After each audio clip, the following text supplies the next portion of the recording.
qu'on puisse briser le cercle vicieux de la pauvreté, il faut impérativement inclure les femmes.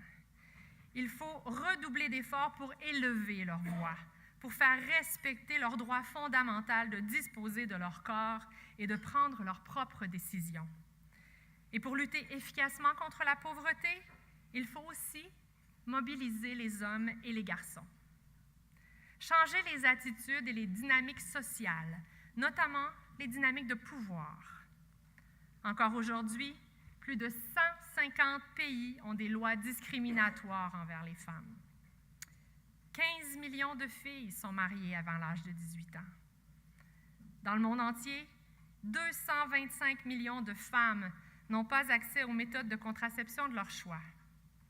Et chaque année, c'est plus de 22 millions de femmes et d'adolescentes qui subissent des avortements clandestins, dangereux. Toutes les 9 minutes, l'une d'entre elles en meurt.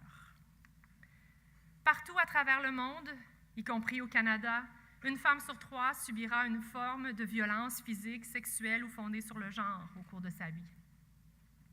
Pourtant, toutes les données démontrent que loin d'être seulement des victimes, les femmes sont d'abord et avant tout de puissants agents de changement, de développement et de paix. Avec de bonnes interventions et de bonnes politiques publiques, elles peuvent faire croître l'économie mondiale de 12 000 milliards de dollars à l'échelle de la planète d'ici 2025, selon le McKinsey Global Institute.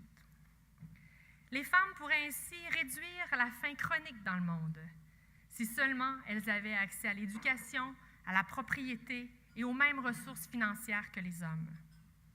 55% des gains qui ont été réalisés contre la faim chronique dans les pays en développement entre les années 70 et le milieu des années 90 sont attribuables à l'amélioration des conditions de vie des femmes dans la société. Elles peuvent aussi bâtir un monde plus pacifique en participant activement à la négociation et à la mise en œuvre des processus de paix. Quand elles sont à la table de négociation d'un accord de paix, elles augmentent de 35% les chances que cet accord dure au moins 15 ans. Enfin, elles pourraient réduire considérablement la pauvreté si toutes les sociétés s'enrichissaient de femmes et de filles éduquées. En effet, chaque année supplémentaire à l'école secondaire accroît de 10 à 20% le revenu futur d'une fille.